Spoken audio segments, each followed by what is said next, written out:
ಯಾವುದೇ ರೀತಿಯಾದಂತಹ ಎಣ್ಣೆ ಉಪಯೋಗಿಸದೆ, ತುಪ್ಪನೂ ಉಪಯೋಗಿಸದೆ, ಯಾವುದೇ ಹಿಟ್ಟುಗಳನ್ನು ಉಪಯೋಗಿಸದೆ ಮಾಡುವಂತಹ ಬಾಯಲ್ಲಿ ಇಟ್ಟರೆ ಕರಗುವಂತಹ ಈ ಸ್ವೀಟ್ ರೆಸಿಪಿನ ಒಂದು ಸಲ ಟ್ರೈ ಮಾಡಿ ನೋಡಿ. ತುಂಬಾ ಇಷ್ಟಪಡ್ತೀರಾ. ಇದನ್ನು ಹೇಗೆ ಮಾಡೋದು ಅಂತ ನಾನು ನಿಮಗೆ ತೋರಿಸ್ಕೊಡ್ತೀನಿ. ಅದಕ್ಕೂ ಮೊದಲಿಗೆ ನನ್ನ ಚಾನಲ್ನ ನೋಡ್ತಾ ಇರೋರು ಪ್ಲೀಸ್ ಸಬ್ಸ್ಕ್ರೈಬ್ ಮಾಡಿಕೊಂಡು ನೋಡಿ. ಬನ್ನಿ ಹೇಗೆ ಮಾಡೋದು ಅಂತ ನೋಡ್ಕೊಳ್ಳೋಣ. ಕೇವಲ ಒಂದು 3 ಇಂಗ್ರೀಡಿಯೆಂಟ್ಸಲ್ಲಿ ಆಗುವಂತಹ ಸ್ವೀಟ್ ಇದು. ಇಲ್ಲಿ ನಾನು ಹೆಸರು ಬೇಳೆಯನ್ನು ತೊಗೊಂಡಿದ್ದೀನಿ. ಹೆಸರು ಬೇಳೆ 1 ಕಪ್ ಆಗುವಷ್ಟು ಹೆಸರು ಬೇಳೆ ತೊಗೊಂಡಿದ್ದೀನಿ. ಇದನ್ನು ನೀವು ಚೆನ್ನಾಗಿ ಲೋ ಫ್ಲೇಮಲ್ಲಿ ಅಥವಾ ಮೀಡಿಯಮ್ ಫ್ಲೇಮಲ್ಲಿ ನೀವು ಹುರ್ಕೋಬೇಕಾಗತ್ತೆ. ಹೈ ಫ್ಲೇಮಲ್ಲಿ ನೀವು ಇದನ್ನು ಹುರ್ಕೊಳ್ಳೋಕೆ ಹೋಗಬೇಡಿ. ಯಾಕಂದರೆ ಇದು ಬೇಗನೆ ಬ್ಲ್ಯಾಕ್ ಥರ ಆಗಿಬಿಡುತ್ತೆ, ಕಲರ್ ಬೇಗ ಚೇಂಜ್ ಆಗಿಬಿಡುತ್ತೆ. ಹಾಗಾಗಿ ಅದು ತಿನ್ನೋದಕ್ಕೂ ಅಷ್ಟು ರುಚಿ ಕೊಡೋದಿಲ್ಲ. ಈ ರೀತಿಯಾಗಿ ನೀವು ಲೋ ಫ್ಲೇಮಲ್ಲಿ ಮಾಡ್ಕೊಳ್ಳೋದ್ರಿಂದ ಅದು ಚೆನ್ನಾಗಿ ಬರುತ್ತೆ. ಕೇವಲ ಒಂದು 5 ನಿಮಿಷ ಸಾಕು ನಿಮಗೆ ಈ ಕಲರ್ ಬಂದ ನಂತರ ನೀವು ಇದನ್ನು ಇಳಿಸ್ಕೊಬೋದು.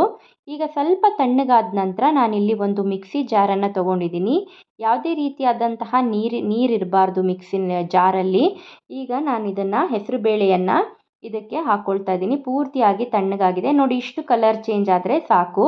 ತುಂಬಾ ಕಪ್ಪಗಾಗೋಗ್ಬಿಟ್ರೆ ತಿನ್ನೋದಕ್ಕೂ ಟೇಸ್ಟು ಚೇಂಜ್ ಆಗಿಬಿಡುತ್ತೆ. ಅದು ಹುರ್ಕೊಳ್ಳೋದ್ರಲ್ಲೇ ನೀವು ಈ ಸ್ವೀಟಿನ ರುಚಿ ತುಂಬಾ ಜಾಸ್ತಿ ಆಗುತ್ತೆ ನೋಡಿ. ಈಗ ಇಲ್ಲಿ ನಾನು ಏಲಕ್ಕಿಯನ್ನು ಒಂದು 2 ತೊಗೊಂಡಿದ್ದೀನಿ. 2 ಏಲಕ್ಕಿಯನ್ನು ಚೆನ್ನಾಗಿ ಬಿಡಿಸಿ ಹಾಕ್ಕೊಳ್ಬೇಕು.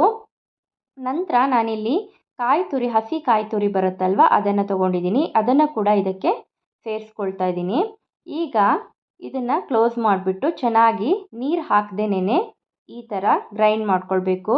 ತುಂಬ ಫೈನಾಗಿ ಗ್ರೈಂಡ್ ಮಾಡ್ಕೊಳ್ಬೇಕಾಗತ್ತೆ. ತುಂಬ ನೈಸಾಗಿ ಬರಬೇಕು ಇದು ಪೌಡರು ನೋಡಿ. ಈ ರೀತಿಯಾಗಿ ಉದ್ರಾಗಿ ಚೆನ್ನಾಗಿ ಬಂದಿದೆ ಇವಾಗ.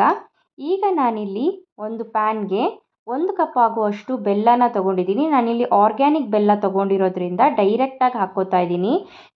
ಯಾವುದೇ ರೀತಿ ಅದಕ್ಕೊಂದು ಇಲ್ಲ ನೀವು ಗಟ್ಟಿ ಬೆಲ್ಲ ಎಲ್ಲ ತೊಗೊಳ್ತೀನಿ ಅನ್ನೋದಾದರೆ ನೀವು ಅದನ್ನು ಚೆನ್ನಾಗಿ ನೀರಲ್ಲಿ ಪಾಕ ತೆಗೆದು, ಪಾಕ ಅಂದರೆ ಜಸ್ಟ್ ಮೆಲ್ಟ್ ಮಾಡಿ ಅದನ್ನು ಸೋಸ್ಕೊಂಡು ಹಾಕ್ಕೊಳ್ಬೇಕಾಗತ್ತೆ. ಇಲ್ಲಿ ನಾನು 1 ಕಪ್ ಬೆಲ್ಲಗೆ 1 ಕಪ್ ಆಗುವಷ್ಟು ನೀರನ್ನು ಹಾಕ್ಕೊಂಡಿದ್ದೀನಿ. ಆಮೇಲೆ ನಾನಿಲ್ಲಿ ಡೈರೆಕ್ಟಾಗಿ ಅದನ್ನು ಏನು ಪೌಡ್ರ್ ಮಾಡ್ಕೊಂಡಿದ್ದೀವಲ್ವ ಅದನ್ನು ಇದಕ್ಕೆ ಸೇರಿಸ್ಕೊಳ್ತಾ ಇದ್ದೀನಿ. ನಂತರ ಮತ್ತೆ ನಾನಿಲ್ಲಿ 1 ಕಪ್ ಆಗುವಷ್ಟು ನೀರನ್ನು ಸೇರಿಸ್ಕೊಳ್ತಾ ಇದ್ದೀನಿ ನೋಡಿ.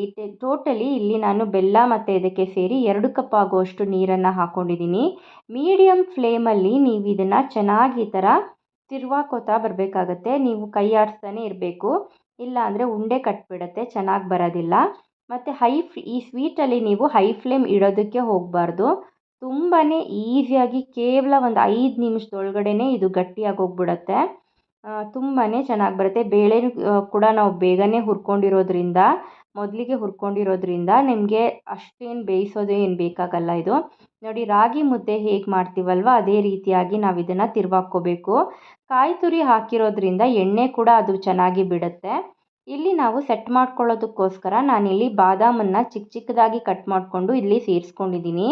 ಮೊದಲಿಗೆ ನೋಡಿ, ಯಾವ ರೀತಿಯಾದಂತಹ ತುಪ್ಪ ಕೂಡ ನಾನು ಉಪಯೋಗಿಸಿಲ್ಲ, ಎಣ್ಣೆ ಕೂಡ ಹಾಕಿಲ್ಲ, ಯಾವ ರೀತಿಯಾದಂತಹ ಹಿಟ್ಟುಗಳನ್ನು ನಾನಿಲ್ಲಿ ಉಪಯೋಗಿಸಿಲ್ಲ. ಈ ರೀತಿಯಾದಂತಹ ಬಾಯಲ್ಲಿ ಇಟ್ಟರೆ ಕರಗುವಂತಹ ಸ್ವೀಟನ್ನು ನಾನಿವಾಗ ನಿಮ್ಗೆ ಮಾಡಿ ತೋರಿಸ್ತಾ ಇದ್ದೀನಿ. ಈಗ ಇದನ್ನು ಸೆಟ್ ಮಾಡ್ಕೊಳ್ಬೇಕು ಚೆನ್ನಾಗಿ. ನೋಡಿ ಈ ಥರ ತಣ್ಣಗಾಗಿ ಇದು ಹೀಗೆ ಕೂಡ ತಿನ್ಕೋಬೋದು, ಇಲ್ಲಾಂದರೆ ಈ ರೀತಿ ಸೆಟ್ ಮಾಡಿಟ್ಕೊಂಡ್ರೆ ನೋಡೋದಕ್ಕೂ ತುಂಬ ಚೆನ್ನಾಗಿರುತ್ತೆ. ತಿನ್ನಬೇಕಾದ್ರೆ ಕೂಡ ಅದು ಸ್ವೀಟು ತುಂಬಾ ಚೆನ್ನಾಗಿರುತ್ತೆ. ಹೀಗೆ ಕೂಡ ತಿನ್ಬೋದು, ಇವಾಗ ರೆಡಿಯಾಗಿದೆ. ಬಟ್ ಆದರೆ ಸೆಟ್ ಮಾಡ್ಕೊಂಡು ತಿಂದರೆ ತುಂಬ ನೋಡೋದಕ್ಕೆ ಚೆನ್ನಾಗಿರುತ್ತೆ. ಈಗ ನಾನು ಇದನ್ನು ಸೆಟ್ ಮಾಡ್ತಾ ಇದ್ದೀನಿ. ಈ ಥರ ನೀಟಾಗಿ ಒಂದು ಸಲ ಪ್ರೆಸ್ ಮಾಡಿಕೊಂಡು ನೀಟಾಗಿ ಸೆಟ್ ಮಾಡ್ಕೊಳ್ಬೇಕಾಗತ್ತೆ. ಒಂದು 5ರಿಂದ 10 ನಿಮಿಷ ಇದನ್ನು ಸೈಡಲ್ಲಿ ಇಟ್ಬಿಡಿ ಟೈಮ್ ಇದ್ದರೆ.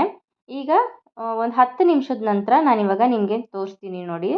ಈಗ ಒಂದು ಪ್ಲೇಟ್ ತೊಗೊಂಡಿದ್ದೀನಿ, ಇದಕ್ಕೆ ನಾನು ಈ ರೀತಿಯಾಗಿ ಹಾಕ್ಕೊಳ್ತಾ ಇದ್ದೀನಿ. ಒಂದು ಸ್ವಲ್ಪ 2 ಸಲ ಇದು ಮಾಡಿಕೊಂಡ್ರೆ ತಳ ಕೂಡ ಇದು ಚೆನ್ನಾಗಿ ಬಿಟ್ಟು ಬರುತ್ತೆ. ಒಂಚೂರು ಕೂಡ ಸ್ಟಿಕ್ಕಿ ಆಗೋದಿಲ್ಲ, ಅಷ್ಟು ನೀಟಾಗಿದು ಬರುತ್ತೆ ನೋಡಿ. ಯಾವ ರೀತಿಯಾಗಿ ಬಂದಿದೆ ಅಂತ ಸ್ವೀಟು ಮಕ್ಕಳು ತುಂಬಾ ಇಷ್ಟಪಡ್ತಾರೆ.